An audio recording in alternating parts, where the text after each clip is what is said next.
Assalamualaikum warahmatullahi wabarakatuh. Saya Dini Alfarisa dengan NPM 1911100288. Idealisme diambil dari bahasa Latin yaitu idea yang berarti pikiran, ide, gagasan. Sedangkan dalam KBBI, idealisme merupakan sebuah aliran filsafat yang menganggap pikiran atau cita-cita sebagai satu-satunya hal yang benar yang dapat dicamkan atau dipahami. Dan ada yang mengartikan ide sebagai sesuatu yang hadir dalam jiwa manusia. Aliran idealisme adalah aliran dalam filsafat yang mengedepankan akal pikiran manusia, dan terwujud atau tidaknya sesuatu itu tergantung pada pemikiran manusia itu sendiri. Idealisme adalah salah satu aliran filsafat pendidikan yang berpaham bahwa pengetahuan dan kebenaran tertinggi adalah ide. Semua bentuk realita adalah manifestasi atau ide. Karena pandangannya yang idealis itulah idealisme sering disebut sebagai lawan dari aliran realisme. Aliran filsafat idealisme terbukti cukup banyak memperhatikan masalah dalam pendidikan, sehingga cukup berpengaruh terhadap pemikiran dan praktis pendidikan. William T. Harris adalah tokoh aliran filsafat idealisme yang sangat berpengaruh di Amerika Serikat. Bahkan, jumlah tokoh filosof Amerika kontemporer tidak sebanyak seperti tokoh-tokoh idealis yang seangkatan dengan Herman Harold Hoorns pada tahun 1874 sampai 1946. Herman Harold Hoorns adalah filosof yang mengajar filsafat beraliran idealisme lebih dari 33 tahun di Universitas New York. Guru dalam sistem pengajaran yang menganut aliran idealisme berfungsi sebagai satu, guru adalah personifikasi dari kenyataan si anak didik. Yang kedua, guru harus seorang spesialis dalam suatu ilmu pengetahuan dari siswa. Yang ketiga, guru haruslah menguasai teknik mengajar secara baik. Yang keempat, guru haruslah menjadi pribadi terbaik, sehingga disegani oleh para murid. Dan yang kelima, guru menjadi teman dari para muridnya. Kelebihan dan kelemahan idealis. Yang pertama, kelebihannya adalah meningkatkan daya pemikiran dari segi menghasilkan ide yang benar dan boleh dipakai. Kelemahannya adalah anggapan terhadap sesuatu nilai atau kebenaran yang kekal sepanjang masa. Yang kedua adalah realisme. Kata realisme berasal dari bahasa Latin, yaitu dari kata realis yang memiliki arti nyata, ada atau benar.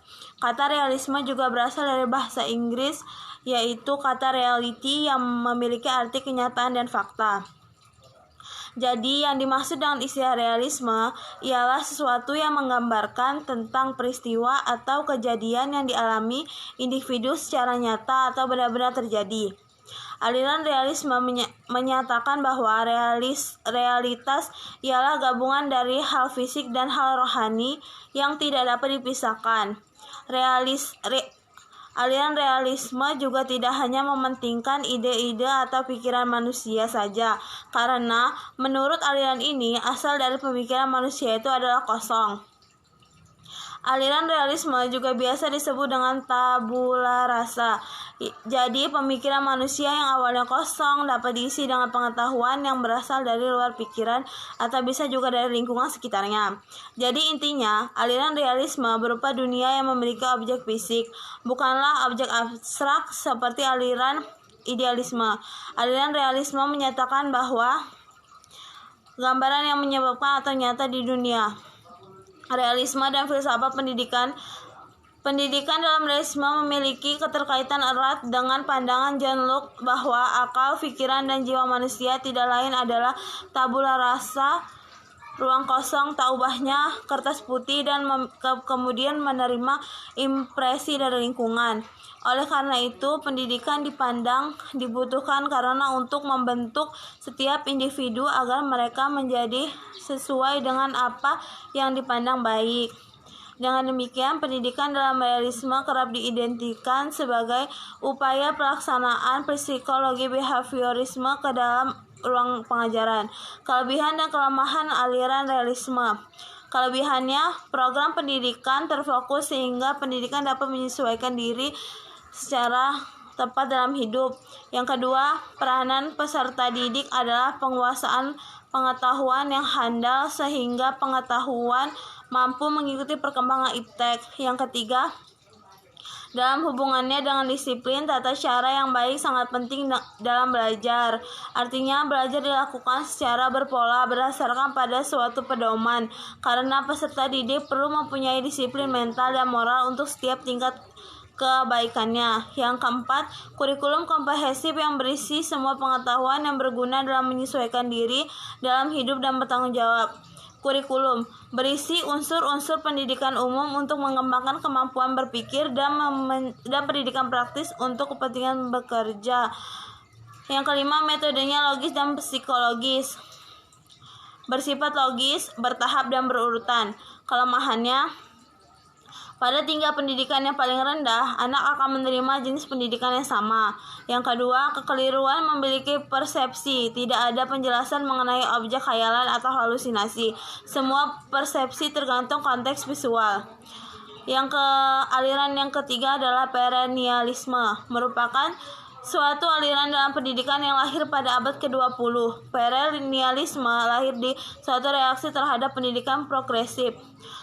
Perennialisme menentang pandangan progresisme yang menekan perubahan dan sesuatu yang baru. Kekacauan ketidakpastian terutama dalam kehidupan moral, intelektual, dan sosiokultural. Perennialisme dan filsafat pendidikan. Kaum perennialisme memandang education as culturation, pendidikan sebagai jalan kembali atau proses mengembalikan keadaan manusia sekarang seperti pada masa lampau yang dianggap sebagai kebudayaan ideal. Tugas pendidikan adalah memberikan pengetahuan tentang nilai-nilai kebenaran yang pasti, absolut, dan abadi yang terdapat dalam kebudayaan masa lampau yang dipandang sebagai kebudayaan ideal tersebut. Kelebihan dan kelemahan perennialisme. Kelebihannya adalah perennialisme mengangkat kembali nilai-nilai atau prinsip-prinsip umum yang menjadi pandangan hidup yang kokoh pada zaman kuno dan abad pertengahan. Dalam pandangan perennialisme, pendidikan lebih banyak mengarahkan terhadap pada kebudayaan ideal yang telah teruji dan tangguh. Yang kedua, kurikulum menekankan pada perkembangan intelektual siswa pada seni dan sains.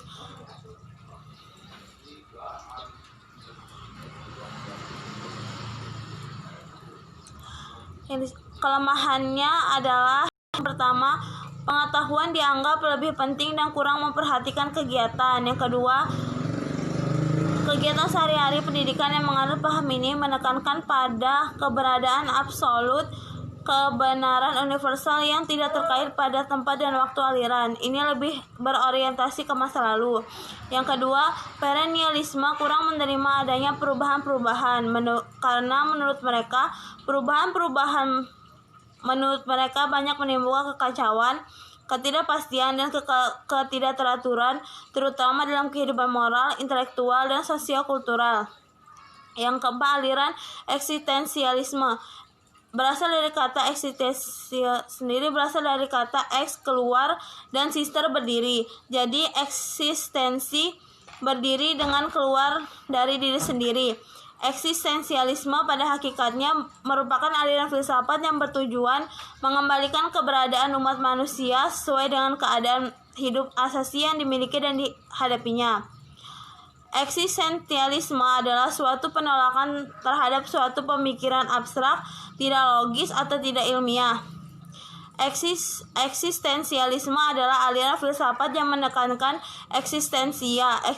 Eksistensialisme adalah aliran filsafat yang pahamnya berpusat pada manusia, individu yang bertanggung jawab atas kemauannya, yang bebas tanpa memikirkan secara mendalam mana yang benar dan mana yang tidak benar. Implikasi pendidikan pada filsafat eksistensialisme terhadap tujuan pendidikan adalah mendorong individu mengembangkan potensi untuk memenuhi diri dalam referensi lain. Pandangan eksistensialisme tentang teori pendidikan adalah tujuannya untuk mengembangkan potensi masing-masing siswa untuk mencari jati dirinya. Selain itu, juga filsafat eksistensi dalam pendidikan bertujuan untuk mengembangkan kesadaran individu, memberi kesempatan untuk bebas mereka pengetahuan itu sendiri, bertanggung jawab sendiri, dan mengembangkan komitmen sendiri. Tujuan pendidikan, kurikulum, proses belajar dan mengajar. Aliran pragmatisme. Istilah pragmatisme berasal dari kata Yunani pragma yang artinya perbuatan atau tindakan. Isme di sini sama artinya dengan isme yang lainnya, yaitu aliran atau ajaran atau paham. Dengan demikian, pragmatisme berarti ajaran yang menekankan bahwa pemikiran itu menuruti tindakan. Kriteria kebenarannya adalah faedah atau manfaat. Suatu teori atau hipotesis dianggap oleh pragmatisme benar apabila membawa suatu hasil. Pengetahuan dan filsafat agar filsafat dapat menjadi ilmiah dan berguna bagi kehidupan praktis manusia. Sehubungan dengan usaha tersebut, pragmatisme akhirnya berkembang menjadi suatu metode untuk memecahkan berbagai perdebatan filosofis metafisik yang tiada hentinya, yang hampir mewarnai seluruh perkembangan dan perjalanan filsafat sejak zaman Yunani kuno. Dalam perkembangannya, pragmatisme adalah suatu filsafat tentang kehidupan manusia, maka setiap bidang kehidupan manusia menjadi bidang penerapan bagi filsafat ini. Dalam mengambil keputusan, melakukan tindakan tertentu dan menjadi populer. Implikasi pragmatisme terhadap pendidikan yaitu: yang pertama, tujuan pendidikan; yang kedua, kurikulum; yang ketiga, metode pendidikan; yang keempat, peranan guru dan siswa. Yang selanjutnya adalah aliran sosialisme. Sosialisme secara etimologi berasal dari bahasa Prancis sosial yang berarti kemasyarakatan. Istilah sosialisme pertama kali muncul di Prancis sekitar 1830. Umumnya sebutan itu dikenakan bagi aliran yang masing-masing hendak memutuskan masyarakat berdasarkan hak milik bersama terhadap alat-alat produksi dengan maksud agar produksi tidak lagi diselenggarakan oleh orang-orang atau lembaga perorangan atau swasta. Dalam arti tersebut, ada 4 macam aliran yang dinamakan sosialisme. Yang pertama, sosial demokrat; yang kedua, komunisme; yang ketiga, anarkisme; dan yang keempat, sinkalisme. Sosialisme ini muncul kira-kira pada awal abad ke-19. Dalam lapangan politik, baru sejak pertengahan abad 19, yaitu sejak terbit bukunya Marx Manifest Komunis pada tahun 1848, sosialisme itu seakan-akan sebagai faktor yang sangat menentukan jalannya sejarah umat manusia. Unsur-unsur pemikiran dan politik sosialis yang rumit dan saling bertentangan dengan jelas tergambar dalam gerakan sosialis Inggris. Unsur-unsur yang ada dalam gerakan sosialis Inggris: yang pertama, agama; yang kedua, idealis, etis, dan estetis; dan yang ketiga, empiris, Fabian. Agama, idealis, dan empiris, Fabian. Yang selanjutnya adalah aliran progresivisme. Aliran progresivisme merupakan salah satu aliran filsafat pendidikan yang berkembang pada abad ke-20 dan sangat berpengaruh pembaruan pendidikan. Menurut bahasa istilah, progresivisme berasal dari kata progresif yang artinya bergerak maju. Dalam Kamus Besar Bahasa Indonesia disebutkan bahwa kata progresif diartikan sebagai ke arah kemajuan, kehaluan, ke arah perbaikan sekarang dan bertingkat-tingkat naik. Jadi, progresivisme adalah salah satu aliran yang menghendaki suatu kemajuan, yang mana kemajuan ini akan membawa suatu perubahan. Merupakan satu aliran yang menekankan bahwa pendidikan bukanlah sekedar upaya memberikan sekumpulan pengetahuan kepada subjek didik, tetapi hendaklah berisi beragam aktivitas yang mengarah pada pelatihan kemajuan berpikir mereka secara menyeluruh, sehingga mereka dapat berpikir secara ilmiah, seperti menyediakan ragam data empiris dan informasi teoritis, analisis, pertimbangan, dan pembuatan kesimpulan menuju pemilihan alternatif yang paling memungkinkan untuk memecahkan masalah yang tengah dihadapi. Progresivisme selalu dihubungkan dengan istilah the liberal road to culture, yaitu liberal bersifat fleksibel, toleran, dan bersikap terbuka, sering ingin mengetahui dan menyelidiki demi pembangunan pengalaman. Progresivisme sering dinamakan sebagai instrumentalisme, eksperimentalisme, dan environmentalisme. Dinamakan eksperimentalisme karena aliran ini menyadari dan mempraktikkan asas eksperimen untuk menguji suatu teori. Kemudian dinamakan environmentalisme untuk mempengaruhi pembinaan kepribadian. Aliran progresivisme adalah pendidikan di Indonesia. Pada pendidikan modern, rekonstruksi dunia pendidikan telah banyak dilakukan oleh aliran melalui inisiatif dan karya nyata. Pandangan-pandangan dalam dunia pendidikan. Progresivisme menghendaki adanya mata pelajaran yang terpisah, melainkan harus diusahakan menjadi satu unit dan terintegrasi. Misalnya, dalam bidang studi TPA, sejarah dan keterampilan serta hal-hal yang bermanfaat dan dirasakan oleh masyarakat. Praktik kerja di laboratorium, bengkel, dan kebun merupakan kegiatan yang dianjurkan dalam rangka melaksanakan learning by doing atau belajar untuk bekerja. Progresivisme mengikuti The Way didasarkan pada keenam asumsi. Yang pertama, muatan kurikulum harus diperoleh dan minat-minat siswa bukannya dari disiplin akademik. Yang kedua, pengajaran dikatakan efektif jika mempertimbangkan anak secara menyeluruh dan minat-minat serta kebutuhannya dalam hubungan dengan bidang-bidang kognitif, efektif, dan psikomotor. Pembelajaran pada pokoknya aktif bukan pasif. Selanjutnya, tujuan dari pendidikan adalah mengajar para siswa berpikir secara rasional sehingga mereka menjadi cerdas. Dan yang kelima adalah di sekolah, para siswa mempelajari nilai-nilai personal dan nilai-nilai sosial. Selanjutnya, umat manusia ada dalam suatu keadaan yang berubah secara konstan. Prinsip-prinsip dasar progresivisme. Yang pertama, pendidikan itu seharusnya kehidupan itu sendiri, bukan persiapan untuk hidup. Yang kedua, belajar harus dikaitkan langsung dengan minat anak. Yang ketiga, belajar melalui pemecahan masalah, problem solving, harus didahulukan daripada penguatan mata pelajaran secara ketat. Selanjutnya, peran guru bukan untuk menunjukkan tapi membimbing. Selanjutnya, sekolah meningkatkan upaya kerjasama bukan bersaing. Peran guru dalam pandangan progresivisme. Siswa dalam kegiatan pembelajaran, karena prinsip pembelajaran progresivisme menghendaki pembelajaran yang dipusatkan pada siswa. Adapun peran guru menurut aliran progresivisme ialah berperan sebagai fasilisator, pembimbing, dan pengarah bagi siswa. Guru tidak bisa sebagai rujukan, yakni sebagai penyalur informasi esensial. Pada sisi lain, guru mempunyai pengetahuan dan pengalaman lebih banyak dibandingkan subjek didik. Selanjutnya adalah aliran rekonstruktivisme. Kata rekonstruktivisme berasal dari bahasa Inggris reconstruct yang berarti menyusun kembali. Dalam konteks filsafat pendidikan Islam, aliran konstruktif merupakan suatu aliran yang berusaha merombak tata susunan lama dengan membangun tata susunan hidup kebudayaan yang lebih modern. Kebudayaan zaman modern yang sekarang mengalami ketakutan, kebimbangan, dan kebingungan. Aliran rekonstruksionisme memandang bahwa realita itu bersifat universal, di mana realita itu ada di suatu tempat. Aliran ini juga berpendapat bahwa dasar dari suatu kebenaran dapat dibuktikan dengan self-evidence. Self-evidence yakni bukti yang ada pada diri sendiri, realita dan eksistensi. Lahirnya aliran rekonstruksionisme ini berasal dari krisis kebudayaan modern. Sama halnya dengan aliran perennialisme memilih jalan kembali ke dalam kebudayaan abad pertengahan.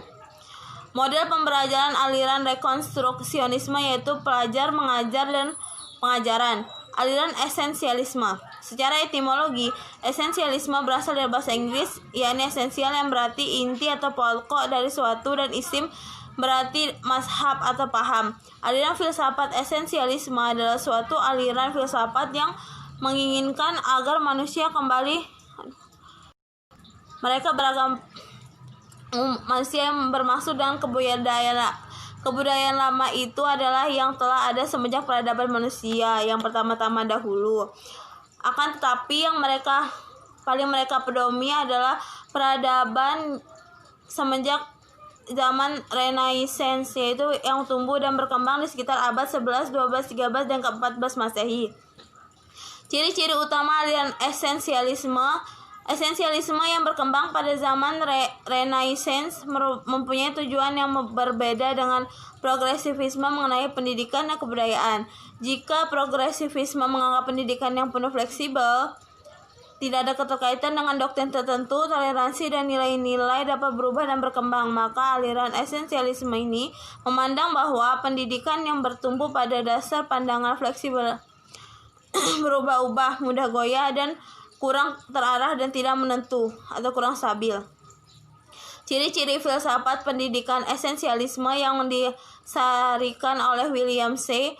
Bagley adalah sebagai berikut. Yang pertama, minat-minat yang kuat dan tahan lama sering tumbuh dari upaya-upaya belajar awal yang memikat atau menarik, bukan karena dorongan dari dalam siswa. Yang kedua, adanya pengawasan, pengarahan, dan bimbingan orang tua. Yang ketiga, kemampuan untuk mendisiplinkan diri. Suatu cara yang diperlukan untuk mencapai tujuan tersebut. Yang keempat, esensialisme menawarkan sebuah teori yang kokoh, kuat tentang pendidikan. Sedangkan sekolah-sekolah pesaingnya memberikan suatu teori yang lemah. Kelebihan dan kelemahan aliran esensialisme. Kelebihan aliran esensialisme antara lain, esensialisme membantu untuk mengembangkan subjek matter ke dalam proses pendidikan, namun tidak mendukung perennialisme bahwa subjek matter yang benar adalah realitas abadi yang disajikan dalam buku-buku besar dari peradaban barat. Esensialis memandang suatu kenyataan yang tidak dapat diubah dalam kehidupan sosial, sedangkan kelemahan aliran esensialisme antara lain. Menurut esensialis, sekolah tidak dapat mempengaruhi atau menetapkan kebijakan-kebijakan sosial.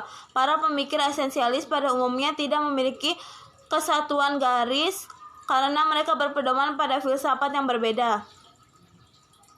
Pola dasar pendidikan esensialis, terdapat beberapa tokoh terkemuka yang berperan dalam penyebaran aliran esensialisme dan sekaligus memberikan pola dasar pemikiran mereka. Yang pertama, Desiderius, Belanda. Pada ia kurikulum di bersifat internasional sebagai dapat diikuti oleh kaum tengahan. Yang kedua, Johann Amos Comenius pada tahun 1592 sampai 1670, tokoh Renaissance yang pertama yang berusaha mensistematiskan proses pembelajaran. Ia memiliki pandangan realis yang dogmatis. Yang ketiga adalah John Locke pada tahun 1632 sampai 1704. Tokoh dari Inggris dan populer sebagai pemikir dunia mengatakan bahwa pendidikan hendaknya selalu dekat dengan situasi dan kondisi. Baiklah, sekian penjelasan dari saya. Saya akhiri. Wassalamualaikum warahmatullahi wabarakatuh.